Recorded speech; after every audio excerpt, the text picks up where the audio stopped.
All right, folks. So in this video, we're going to take a look at this HiLetGo, I think is how you pronounce it, VOT-8.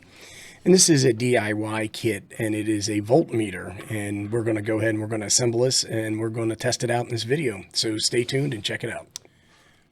All right, let's take a look and see what's inside the kit.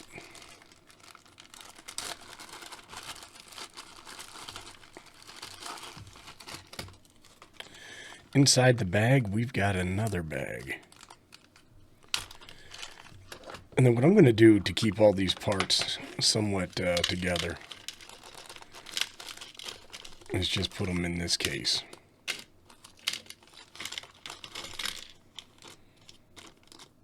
All right, now that bag's empty. And here's the PCB. It doesn't look too bad. It's not messy. Maybe they cleaned it before they sent it. That's a little surprising. Let's see what we have here. The VOT-8 voltmeter instruction.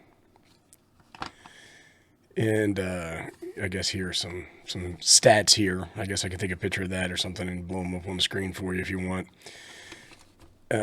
How to work was measurement voltage by J1 of 3 feet entered by R1 and VR1 and R2 points pressure. Who entered single tablets machine of 23 feet. Well, I'm not 100% sure what that means.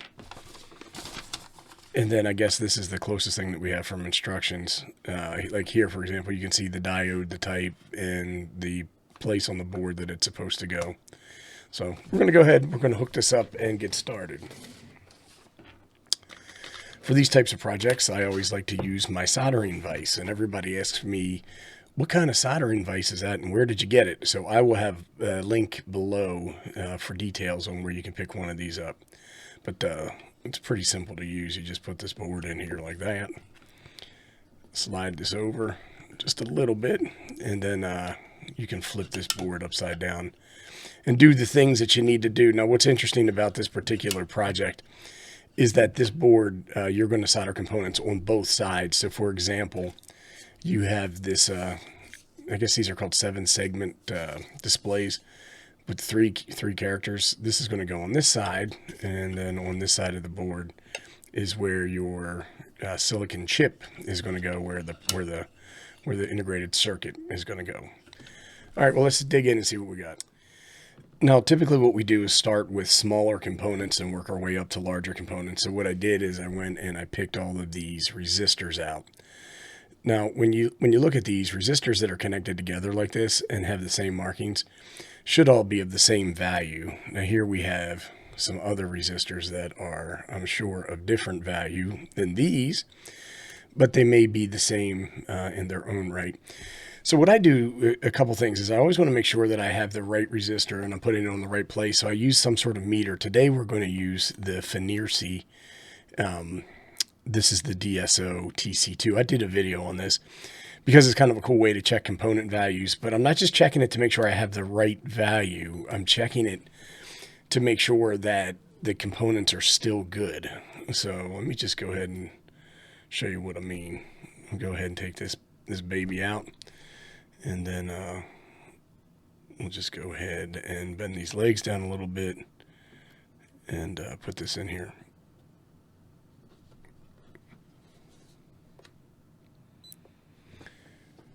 So when I tested that, you can see it's 110 kilo ohm resistor.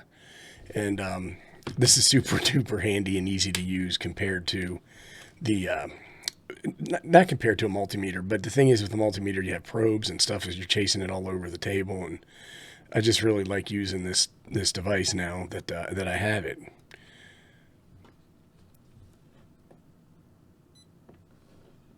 And this is a 10 kilo ohm resistor. All right, well, let's take a look at our instructions and see where this would go. So here we have one of the instructions. We have 220s, so that's probably what these babies are. And then we have 10 kilo ohms, that's the one right here. And then we have 110 is the one that we just tested. So this goes into R2. So what you do when building these boards is that now you need to find your R2 on this baby.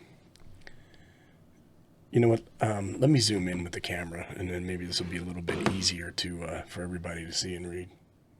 All right, so what we have here is R2, and then you can see this is really handy on the board. It says 10K, so it tells us that's where our 10 kilo ohm resistor goes. And right here would be R3, or R1, I'm sorry, with 110. So let's take our 110 and put it in there. And there is no orientation for resistors. They don't have polarity. You can put them in either direction and it works fine. So let me go ahead and I slide that in, pull the legs through, and you want to be somewhat gentle when you do that. And then what you do is you spread the legs a little bit like that, and that holds them in place and ready to be soldered. What we're going to do now, is just to save time, is we're going to put both of these on and then solder both of these at the same time.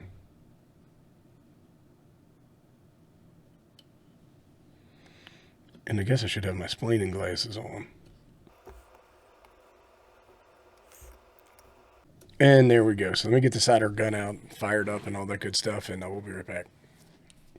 All right, now I'm not the world's best solderer, but let's see what we can do here. So what I want to do is I put the chisel tip on the side of that component hole, and then I just put a little bit of solder right there.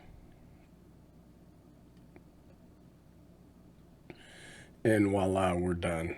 And one of the things I'll say is it's actually probably easier for me to see this on the computer screen than it is in real life. It's a little far away from me, but that's okay. We'll survive.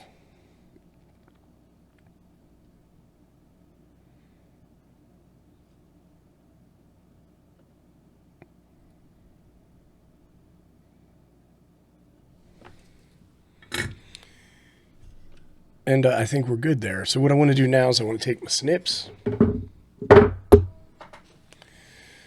And I just have a regular pair of snips here. And then what I'm going to do is I'm going to cut these legs off. Now, a lot of people are like, oh, save those legs, save those legs. And they do come in handy, but I generally don't save them. But you can use them for like jumpers and stuff like that. And just other times you'll need something to connect something to something. And they do come in handy. All right, what I'm going to do now is I'm going to test the rest of the resistors. I'm going to put them on, I'm going to solder, and then we're going to come back after that. I don't want to bore everybody to tears, so see you in a few.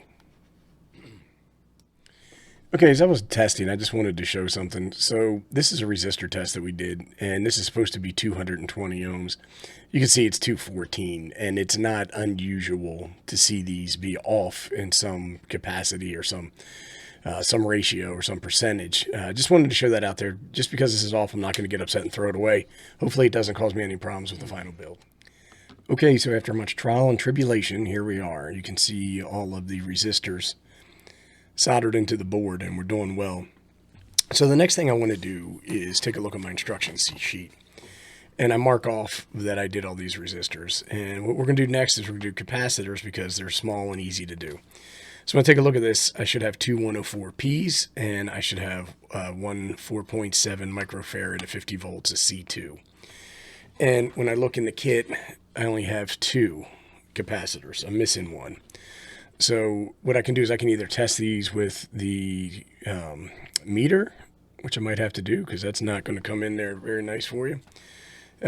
I do know that these are 104s, and maybe you can see that 104 there at the magnifying glass.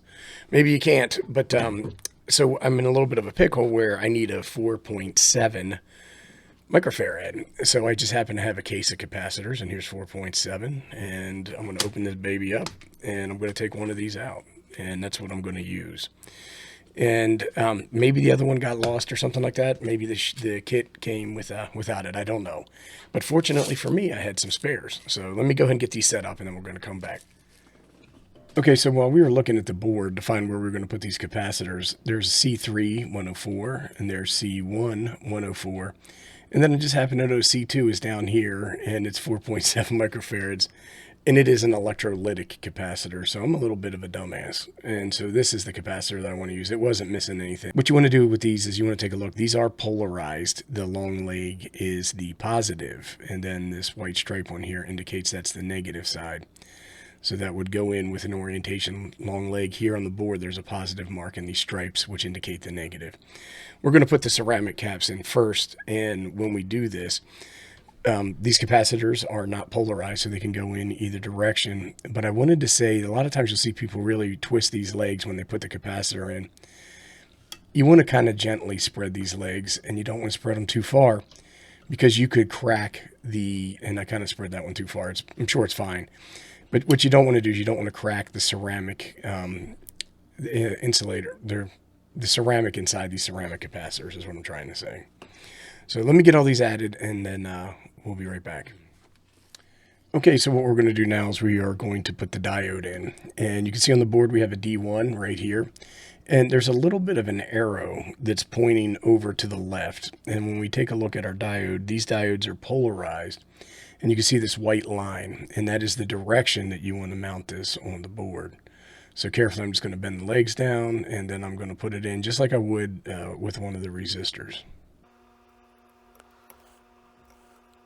And this thing is not cooperating at all. There we go. And it's in. Okay, I just got to solder this real quick. All right, so I was not recording when I put a bunch of stuff on here. So what I do is I use this blue tack to hold components in place. And this is a component that we will be plugging these cables into and then hooking these cables to alligator clips to test the batteries. I also put on this potentiometer, and I put on this transistor. Easy stuff. You just want to make sure the holes are lined up and you put them in. I folded the potentiometer forward, and it has a screw right here you can see, and we'll use that to adjust or calibrate this device once we get it complete. So we only have a few more things to do. The integrated circuit, and let's talk a little bit about the integrated circuit for a second. So when you take a look at the markings for the integrated circuit, you'll notice a little bit of a cutout here on this one side, and that's called a key. And what's handy about this board, what it has is it has this this thing here where you put it in, and you got to make sure your key is oriented correctly. But this allows you to mount your circuit. You mount this to your board, and then you plug your circuit into here, or your integrated circuit. And this has a key on it as well, so that would be backwards. So I wanted to go this direction. But what this allows you to do is that if you have a bad IC, you can just pop this out and replace it without having to resolder everything. You only solder on this socket, this IC socket. So what we want to do is we want to get this in here, and then we want to blue tack it down, and then we want to solder it in place. So let me take a look at that, and we'll be right back. Okay, we have this mounted in here, and one of the things is it wasn't sitting correctly, and at the bottom of this, you'll see it has a bunch of pins, and one of these pins was folded over. So you definitely need to check and make sure your pins are okay. Make sure to double check to show that your key is in the right spot so that you have your mounting correct. And then we're just going to use, like we did before, this blue tack to kind of hold everything in place. And I'm going to go ahead, I'm going to solder this off camera because it's going to be a pain in the butt because of all these. But what I typically do is I solder one corner down, and then I'll use the blue tack on the other side to hold it in place to make sure that everything is A-okay. So I'm going to do that, and we're going to come right back, and then we'll insert the IC. Okay, so we have our socket mounted here. Again, I want to pay attention to the orientation of the key, which is right here. Hopefully you can see that right here. And that's going to go to the right. And I'm going to take a look at the legs of this, and they look pretty good. Right here you can see that there's one that's a little bent in. And they actually have tools and devices for straightening these legs out, but I don't have one. I don't think I do enough soldering to warrant spending the money or wasting the space on something that I will inevitably lose. So this is pretty simple. You just line it up, and then you want to go ahead and you want to press it in cautiously, right? Because you don't want anything bad to happen. But once it's lined up, it should go in relatively easy. Now I'm having a little bit of struggles here, and I think it's because I can't see well. And my problem is that I'm holding it further away than I normally would in order to shoot the video. All right, well, if this doesn't work, we'll know why. But here we go. We have the circuit in the socket, and everything seems to be okay. One of the things I had to do is I really had to take a look at some of the legs because they were still bent pretty good. And then here you can see all the keying, and we want to just make sure that that is accurate and right. All right, let's take a quick look at our instructions because we haven't been very good about it. We did install the diode, so we can mark that off. The voltage regulation IC, I don't know if this is what I think we did. We did the chip microcomputer. So let me go ahead and mark that off. The IC socket, we had to do that. You would think that they would have been in a different order. We haven't done the wire terminals, the cables. We haven't done the alligator clips. PCB double sides, copper cylinders, nut and digital tube. Well, here's switch. We did not put the switch on. Let's take a look in the box and see what we have. So we're running out of parts. I guess that's a good thing. When we take a look at this would be the switch. And it's just a simple press down on off. And I don't know if this thing is polarized or not. And I don't think it is. And the switch would go right here on the board. So, I mean, it's going to be easy enough to install. We just put that baby on there. And I guess if it's a problem, we can yank it out and switch it around the other direction. But I think it's probably just a simple on-off, and I doubt that it is polarized. So what we're going to do is we're going to hold this in place with a little bit of blue tack. And let me see the best way to do this. I think we're going to need 2 pieces of this. And this stuff is cool. It's very handy, but it's also kind of a pain in the butt. Like, it's super duper sticky. Now, I'm going to go ahead and put this on right there. And flip it around and put a piece on this side. And we want to get this mounted into our vise, which I really like this vise, but one of the things that happened today is I hit it with the soldering iron right there. And it looks like it left a mark. That's okay though, right? It's not that big of a deal. All right, let me get this soldered and I'll be right back. Okay, we got our display on here, but it's not mounted. If I flip it over, you can see that it has not been soldered yet. What I wanted to do is I wanted to show that when you get these, you can guarantee that these pins are going to be bent in some form or fashion. So what you want to do is you want to just kind of carefully line this up and get it all situated. And it's going to take you a little bit of time to get everything lined up just right. And you may have to adjust or bend some pins around. And there we go. We have it on there. And I did have to do some adjustment. And what I'm going to do is I'm going to go ahead and I'm going to solder this, and we'll be right back. And we're almost finished. Okay, so you can see we got these soldered in now. Now, some people might snip these off. I'm not going to do that. Obviously, you want to orientate this thing up like that so you can see your screen and work the switch. This kit, which was awesome, came with these standoffs. And so you just take these standoffs and you put them in each one of these holes on the sides. And they come with a nut that you would use to tighten it up and all that kind of stuff and hold it steady. So these are pretty easy to do. And I actually put them on all my little PCB projects, whether they come with them or not, because it just makes it a little bit easier to use. And then also anything on the bottom of the board is less likely to get shorted out by something on your desk or damaged by something moving around on your desk or something like that. And so just kind of want to hold this in place and then tighten these up. Now you can break out the socket set or the needle nose pliers or whatever and really crank that down if that's what you're into. But I'm just going finger tight on these. And I'm going to install these, and then we're going to come back and take care of the test leads. Okay, so here we are. We're done. And let me go ahead and connect the cables and plug those in. Now, one of the things I wanted to mention to everybody is that there's no battery. There's no power source on this. So whatever you're going to test for voltage, you are going to drain current from that. So you'll be testing this device under load. So you'll be putting a load on this battery in order to test it. And it may be different than some other tools and things like that that you've used in the past. And so as a result, we are going to calibrate this. So let's go ahead and just hook up this 9-volt battery and see what we get. And I don't know if you can see that, but that says 9.8.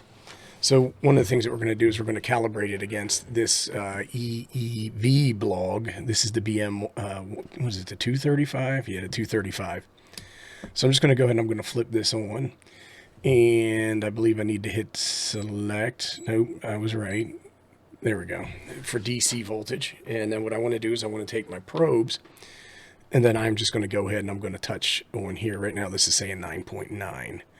which I don't think is right. And so what we have on the meter is exactly 9. Now it's dropping 8.9. So what we're going to do is we're going to come over here and we're going to use that potentiometer that we talked about, and we're going to make some adjustments. And it looks like my screwdriver is too big to fit into this thing. But let's go ahead and we'll take it down to, well, this thing really does take some twisting. We're going to go ahead and we're going to take it down to 8.9.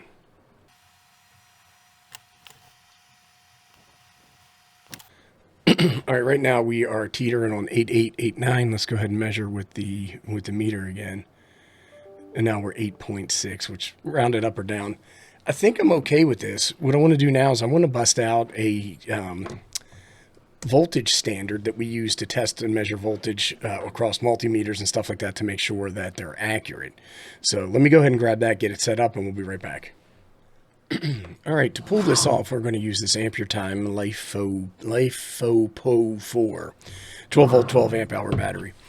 And this is our voltage standard. And this is the positive side, and that's the negative side. So what I want to do is I want to take my very safe jumpers that I have here, and I'm going to just go ahead and I'm going to connect these. Just like that. And then I'm going to take the other side of this, and I'm going to run it over here to my battery, and I want to make sure I get my polarity correct because I don't want to bust anything or smoke it. Let me see if I can do some cable management around here. So let's talk a little bit about what this standard is. We have 10 volts, 7.5. I think this is 6 and 2.5. And there's a jumper here that I can use to move in order to change the values here. So what I want to do is I want to get my multimeter, and I want to come on in. And what I can do is I can go ahead and I can test here. And it should come up. Look at that, 1001. So taking my device, now keep in mind that this device is going to put some load on here. And that's okay because we kind of know and anticipate that. I'm just going to come over here and I'm going to connect these up and see what we get. And so that's 9.9. You can see it's teetering back and forth. We're getting some flash in there. So I'm actually going to turn this back up a little bit to make it go to 10. Okay, there we are at 10. Now what I want to do without getting electrocuted is I want to remove this jumper. And see how easy that is. Look at that, it's 2 sets of jumpers. It's been a while since I used this thing. And what we're going to do is we're going to move it down to our I think it's 7.5. I can't see that without my glasses. And let me get this other side on here. Okay, and it's reading 7.4. So let's go ahead and take a look and see what this baby says. 7.51. So what that's telling me is I think I still need to adjust this up just a little bit.